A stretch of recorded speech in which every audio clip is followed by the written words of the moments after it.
9 13, 11 5 24, 7 9 13, 11 5 24, 7 9 13, 11 5 24, 7 9 13, 11 5 24। এটা কি পড়ছিস? এটা কোন প্রশ্নের অ্যান্সার মুখস্থ করছিস কালু? এটা আমার রোল নম্বর ফেলু, এটা কোনো অ্যান্সার না। 7 9 13, 11 5 24, 7 9 13, 11 5 24, 7 9 13, 11 5 24। তুই কি পড়ছিস গেট্টু? তুই আমাকে ডিস্টার্ব করিস না বন্ধু, একটু পরে মৌখিক পরীক্ষা শুরু হবে, তুই যা এখান থেকে। जिंदगी एक सफर है सुहाना, यहाँ कल क्या हो किसने जाना। কিরে লেবু, তুই এত ফুর্তিতে আছিস, কি ব্যাপার বলতো? আজকে আমি পুরো প্রিপারেশন নিয়েই এসেছি, এবার আমি পুরো ডিস্ট্রিক্টের মধ্যেই ফার্স্ট হব। কিন্তু আগের দিন তুই মৌখিক পরীক্ষা দিতে এলি না কেন? আমি আগের দিন সারা দিন ধরে পড়াশোনা করেছি আজকের পরীক্ষাটার জন্য। কি পড়েছিস শুনি? পাটিগণিত, বীজগণিত, algebra, sine theta, cos theta সব ফর্মুলা মুখস্থ করে আসেছি আজ। ফর্মুলা? কি বলছিস তুই? আজকে তো বাংলা, ইতিহাস, ভূগোলের মৌখিক পরীক্ষা। কি বলছিস ভাই, এমন বলিস না, তাহলে আমার পুরো মেহনতিটাই বেকার হয়ে যাবে। এই বাচ্চারা সবাই মন দিয়ে শোনো, স্যার তোমাদের এক এক করে ডাকবে আর তোমরা সবাই রোল অনুযায়ী চলে যাবে। ওকে রামুদা, রোল নম্বর 1 চলে এসো। আসছি স্যার। এসো এসো। তোমার নাম কি বাবা? হাবলু চাঁদ খান্ডুয়া। বেশ বাবা হাবলু, তুমি বিদ্যালয় সন্ধি বিচ্ছেদ করো তো। স্যার, বিদ্যা যুক্ত আলয়, বিদ্যালয়। বাহ, যাও বাবা, তোমার হয়ে গেছে। স্যার, আমাকে আর প্রশ্ন ধরবেন না। না বাবা, আমি 50 বছরের অভিজ্ঞতা সম্পন্ন টিচার, আমি তোমাকে দেখেই বুঝে গেছি তুমি খুব ব্রিলিয়ান্ট স্টুডেন্ট। যাও যাও বাবা। স্যার, আর কয়েকটা প্রশ্ন ধরুন। না বাবা, ঠিক আছে, তোমাকে আমি ফুল নম্বরই দিয়ে দেবো। প্লিজ স্যার, ধরুন না আরো 2-4টে প্রশ্ন। এই, তুই যাবি কি না? আমি বারবার বলছি আমি 50 বছরের অভিজ্ঞতা সম্পন্ন টিচার, তাও তুই আমার মুখের উপর একই কথা বলে যাচ্ছিস। বেশি বেশি ওভার স্মার্ট হয়ে গেছিস, তাই না? ভাগ এখান থেকে। রোল নম্বর 2 চলে আয়। আসছি স্যার। আয় আয়। স্যার, আমাকেও একটা কোশ্চেন ধরবেন? সেটা আমার ব্যাপার, বেশি পাকামি করিস না। আমার 50 বছরের অভিজ্ঞতা। আগে বল, তোর দাদুর নাম কি? স্যার, আমার নাম জিজ্ঞেস না করে আমার দাদুর নাম জিজ্ঞেস করছেন কেন? যেটা জিজ্ঞেস করছি সেটা বল। স্যার, আমার দাদুর নাম ছিল ডালু। তার মানে তোর নাম কালু, তাই না? স্যার, কি করে বললেন? একদম ভেরি সিম্পল, তোর দাদুর নাম যদি ডালু থাকে তাহলে তোর বাবার নাম নিশ্চয়ই আলু, আর আলুর ছেলে তো কালু, তার মানে তোর নাম কালু। সত্যি স্যার, আপনি একদম গ্রেট আছেন, মানে মহান আছেন। বেশ, আরো সব বলতে হবে না। তুই বল, পৃথিবী পাই পাই করে ঘুরছে, কিন্তু আমরা বুঝতে পারি না কেন? স্যার, আমরা নেশা টেশা করি না, তাই বুঝতে পারি না। স্যার, শুনেছি নেশা টেশা করলে নাকি পৃথিবীটা চারিদিকে ভঁ ভঁ করে ঘুরে। আমরা তো কোনো নেশা টেশা করি না, তাই পৃথিবী ঘুরছে আমরা বুঝতে পারি না। যারা নেশা করে তারা নাকি বোঝে যে পৃথিবীটা ভঁ ভঁ করে ঘুরছে। কি সাংঘাতিক অ্যান্সার রে বাবা। বেশ, তোকে ইতিহাস থেকে এবার একটা প্রশ্ন ধরি, তুই বল ঐতিহাসিক ঘটনা কাকে বলে? স্যার, ইতিহাস পরীক্ষার দিন যদি কোনো ছাত্র টুকলি করতে গিয়ে ধরা পড়ে, তখন সেই ছাত্রের খাতা ক্যান্সেল করে তাকে চর থাপ্পড় ঘুষি দিয়ে বাড়ি পাঠিয়ে দেওয়া হয়। এই ঘটনাকেই ঐতিহাসিক ঘটনা বলে। তুই ফেল, তুই আমার সামনে থেকে যা, না হলে কিন্তু তোকেও আমি চর থাপ্পড় দিয়ে বাড়ি পাঠিয়ে দেবো। স্যার, বাংলা থেকে ধরুন, তারপরে বাড়ি পাঠাবেন। বেশ, বল সন্ধি বিচ্ছেদ কাকে বলে? স্যার, দুই প্রিয় বন্ধুর মধ্যে যখন টাকা পয়সা নিয়ে গন্ডগোল বাঁধে, তখন তারা মারামারি করে একে অপরের থেকে বিচ্ছেদ হয়ে যায়, তাদের মধ্যে মুখ দেখা দেখি পর্যন্ত আর হয় না, তখন তাকে সন্ধি বিচ্ছেদ বলে। আমার হাতে আজ খুব ব্যথা, তাই তুই আমার হাত থেকে আজ বেঁচে গেলি, যা তুই ফেল। রোল নম্বর 3 চলে এসো। Good morning sir. বাংলায় বল। সুপ্রভাত স্যার। সুপ্রভাত না কুপ্রভাত সেটা প্রশ্ন ধরলেই বুঝতে পারবে। তোমার নাম পেশি, তাই না? কি করে জানলেন স্যার? আমার 50 বছরের অভিজ্ঞতা, মুখ দেখেই নাম বলে দিতে পারি। বেশ, তোমাকে প্রথমে বাংলা থেকে একটা প্রশ্ন ধরি, তুমি একটা রচনা বলো। রচনা রচনা রচনা রচনা রচনা রচনা রচনা রচনা রচনা রচনা রচনা রচনা। কি তখন থেকে রচনা রচনা বলে যাচ্ছ? স্যার আপনি তো রচনা বলতে বলেছেন, আমি তো রচনাই বলছি। আরে এইরকম না, আমি বলতে চাইছি রচনা বলো, মানে মানে পশু পাখি নিয়ে রচনা বলো। ও, পশু পাখি নিয়ে রচনা বলবো, বলছি। রচনা রচনা রচনা পশু পাখি নিয়ে রচনা, রচনা রচনা রচনা পশু পাখি নিয়ে রচনা। আরে এইরকম না, পশু পাখি, পশু পাখি মানে বনের বিভিন্ন পশু পাখি, যেমন বাঘ, সিংহ, হাতি, গন্ডার, এই সব নিয়ে রচনা বলো। ও, আগে বলবেন তো, বলছি। রচনা রচনা রচনা বাঘের রচনা বাঘের রচনা বাঘের রচনা, সিংহের রচনা সিংহের রচনা সিংহের রচনা, হাতির রচনা হাতির রচনা হাতির রচনা, গন্ডারের রচনা গন্ডারের রচনা গন্ডারের রচনা, হরিণের রচনা হরিণের রচনা হরিণের রচনা, রচনা রচনা রচনা রচনা রচনা রচনা। এই তুই কি পেয়েছিস রে? তখন থেকে রচনা রচনা বলে যাচ্ছিস। তুই কি রচনার বই বিক্রি করতে এসেছিস? যা, তুই ফেল। স্যার ফেল কেন? ইতিহাস ভূগোল থেকে প্রশ্ন ধরুন। বাংলায় ঠিক মতো পারছিস না তুই, আবার ইতিহাস ভূগোল। বেশ, ভূগোল থেকে একটা প্রশ্ন ধরি, বলতো বৃষ্টি হবার আগে মেঘে গর্জন করে কেন? স্যার বৃষ্টি হবার আগে মেঘে গর্জন করে, তার কারণ হলো বৃষ্টি সবাইকে জানিয়ে দেয়, মানে অ্যালার্ট করে দেয় যে আমি আসছি, তোমরা সবাই সাবধান হয়ে যাও, যে যার ঘরে ঢুকে যাও, না হলে সবাইকে আমি ভিজিয়ে দেব। যেমন ক্লাসে স্যার আসার আগে ঘন্টা দিয়ে আমাদের অ্যালার্ট করে দেয় যে স্যার আসছে, সবাই সাবধান হয়ে যাও, তেমন বৃষ্টিও আমাদের জোরে জোরে গর্জন করে অ্যালার্ট করে দেয়। তোকেও আমি অ্যালার্ট করে দিচ্ছি, তুই আমার সামনে থেকে চলে যা। এরপর কে আছিস? চলে আয়। May I come in sir? বাংলায় বল। ভেতরে আসছি স্যার। আয় আয়। এই তুই আগের দিন অ্যাবসেন্ট ছিলি কেন রে? স্যার জামাই ষষ্ঠী করতে গেছিলাম শ্বশুর বাড়ি। বলিস কি রে, তুই বিয়ে করেছিস? না স্যার, বাবার সাথে বাবার শ্বশুর বাড়ি গেছিলাম জামাই ষষ্ঠী করতে। তাই বল, তুই তো আমাকে এখনই প্রায় কিডনিতে হার্ট অ্যাটাক করে দিয়েছিলি। পড়াশোনা কিছু করে এসেছিস? তোকে দেখেই তো মনে হয় তুই কোনোদিন বইপত্র খুলিস না। স্যার প্রশ্নটাই একবার করে দেখুন। বেশ, বল, পৃথিবী এত গতিতে ঘোরার পরেও তার কক্ষপথ থেকে ছিটকে পড়ে না কেন? যে ড্রাইভারটি পৃথিবীটাকে চালাইছে সে খুব পাকা ড্রাইভার আছে।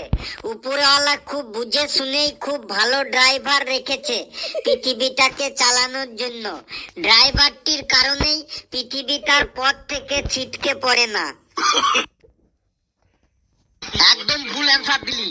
তুই বল, অশোক কে ছিলেন? শাহরুখ খান। আর আকবর কে ছিলেন? ঋত্বিক রোশন। কি আবোল তাবোল অ্যান্সার দিচ্ছিস?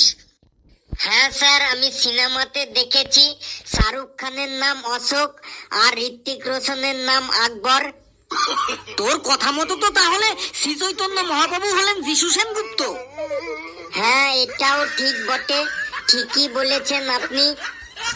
আরে এইগুলো সিনেমা রে, এইগুলো সিনেমা। বিভিন্ন ফিল্ম আর্টিস্ট ওইসব ঐতিহাসিক ব্যক্তিদের চরিত্রে অভিনয় করেছে। তুই একটাও ঠিকঠাক বলতে পারিসনি, তুই ফেল, যা। এরপর কে আছিস? চলে আয়। স্যার আমি কি ভেতরে আসতে পারি? অবশ্যই আসতে পারিস, 100 বার আসতে পারিস।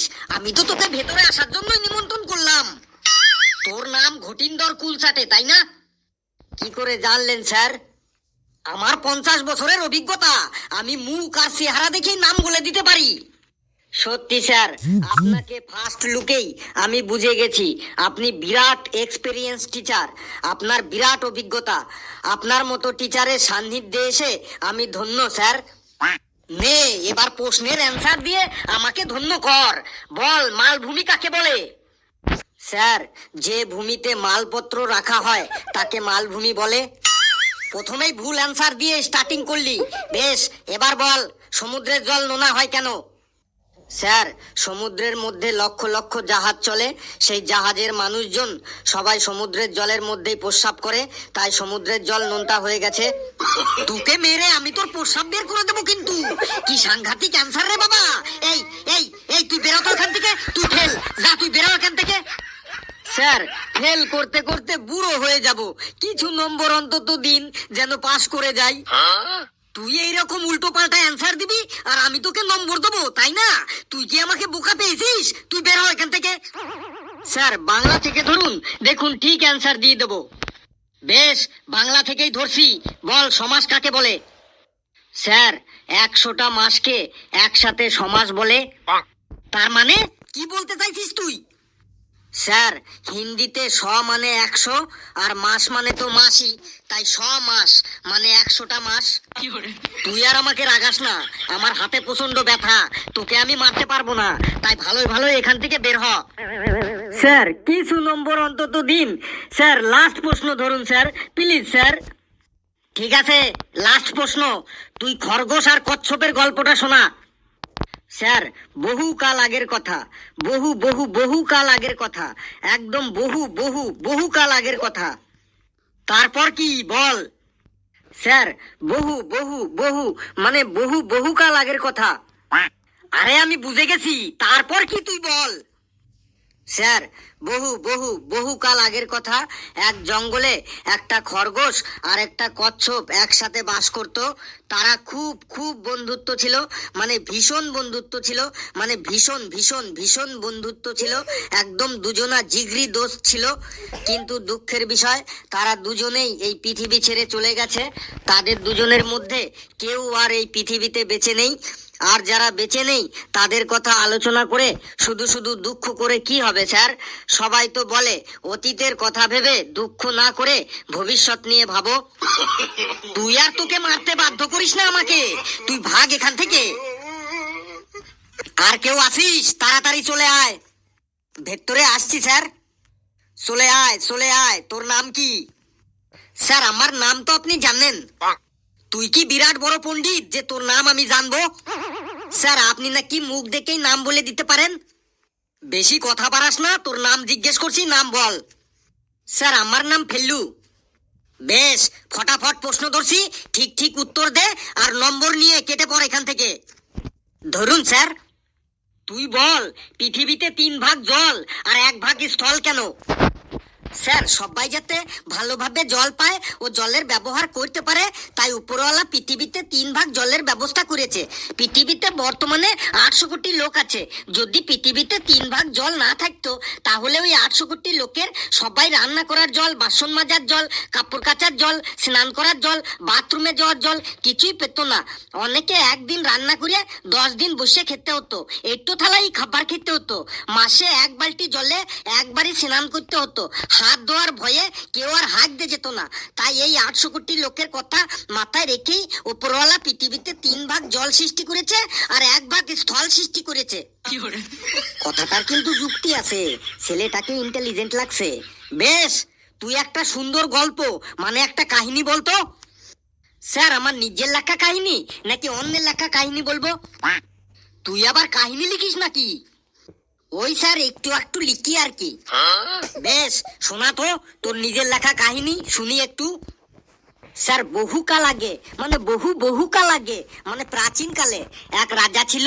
রাজাটার একটা 20 তলা ফ্ল্যাট বাড়ি ছিল আর ওই বাড়ির ছাদেই একটা হেলিকপ্টার থাকতো। প্রাচীন কালে কোন রাজার হেলিকপ্টার, ফ্ল্যাট বাড়ি এইসব ছিল রে? স্যার, কাহিনীকার আমার না আপনার? তোর। তাহলে শুনে যান, ওই রাজার 2টো লোহা ইস্পাত কারখানাও ছিল। রাজা যখন 2 লাখ ভোটে জিতেছিল, তখনই রাজা শত্রু বেরিয়ে গিয়েছিল। রাজাদের আবার ভোট হয় নাকি? স্যার, কাহিনীকার আমার না আপনার? তোর। তাহলে শুনে যান, ওই রাজার একটা মেয়ে ছিল। মেয়েটা যখন ইঞ্জিনিয়ারিং পাশ করলো, আর রাজা তখনই ওই মেয়েটার বিয়ে ঠিক করলো একটা MBBS ডাক্তারের সাথে। রাজাদের শাসনকালে ইঞ্জিনিয়ারিং মেডিকেল কলেজ ছিল। স্যার, কাহিনীকার আমার না আপনার? তোর। তাহলে শুনে যান, রাজা তার মেয়ের বিয়ে খুব ধুমধাম ভাবে আয়োজন করলো। বড় বরযাত্রী ঘোড়ার গাড়িতে টকবক টকবক টকবক করে বিয়ে করতে রওনা দিল। রাজার বাড়ির সামনে এসেই বড় বরযাত্রী মারুতি গাড়ি থেকে নামলো। ঘোড়ার গাড়িতে বর আর বরযাত্রী রওনা দিল, আর রাজার বাড়ির সামনে এসেই মারুতি গাড়ি থেকে নামলো। স্যার কাহিনী কার? তোর। তাহলে শুনে যান, যে বিয়ে শুরু হইলো আর অমনি রাজার বাড়িতে ডাকাত পড়লো। রাজা পুলিশকে ফোন করলো, আর সাথে সাথে রাজার বাড়ির সামনে দুটো অ্যাম্বুলেন্স এসে দাঁড়ালো। অ্যাম্বুলেন্স থেকে পুলিশ নেমেই ডাকাতদের দিকে বন্দুক ধরেই গুলি করতে লাগলো। ঢিচ্চা ঢিচ্চা ঢিচ্চা, আর বন্দুকের নল দিয়ে লাল নীল হলুদ রং বেরোতে লাগলো। যেই রংগুলো ডাকাতদের গায়ে গিয়ে লাগলো, ডাকাতরাও গরুর গাড়িতে উঠে মারুতি গাড়ি নিয়েই হেলিকপ্টারে চড়িয়ে পালিয়ে গেল। তারপর খুব সুন্দরভাবে জন্মদিনের পার্টিটা হলো, লোকে পেট ভরে সিন্নি প্রসাদ আর খিচুড়ি খেলো। পরের দিন রাজা আর রানী মিলে অন্নপ্রাশনের গিফট গুলো খুলে খুলে দেখলো আর আনন্দ করতে লাগলো। ছিল তো বিয়ে বাড়ি, এখানে আবার জন্মদিন, অন্নপ্রাশন, সিন্নি প্রসাদ, খিচুড়ি এলো কি করে? স্যার কাহিনী কার? তোর কাহিনী বলে তুই যা খুশি তাই বলবি? তুই বন্ধ কর বাবা, তোর কাহিনী বন্ধ কর। তোকে কিছু নম্বর দিচ্ছি, নিয়ে বাড়ি চলে যা। কি সাংঘাতিক ছেলে রে বাবা, যেমন সাংঘাতিক ছেলে সেই রকম সাংঘাতিক তার কাহিনী। বন্ধুরা, ভিডিওটি কেমন লাগলো আপনারা কমেন্টসে জানাবেন, আর ভিডিওটি লাইক করবেন, যত পারেন শেয়ার করবেন, আর চ্যানেলটিকে সাবস্ক্রাইব করে আমাদের সাথেই থাকবেন। হাসতে থাকুন, সুস্থ থাকুন। যত বেশি হাসবেন তত বেশি সুস্থ থাকবেন। সকলে খুব খুব ভালো থাকবেন।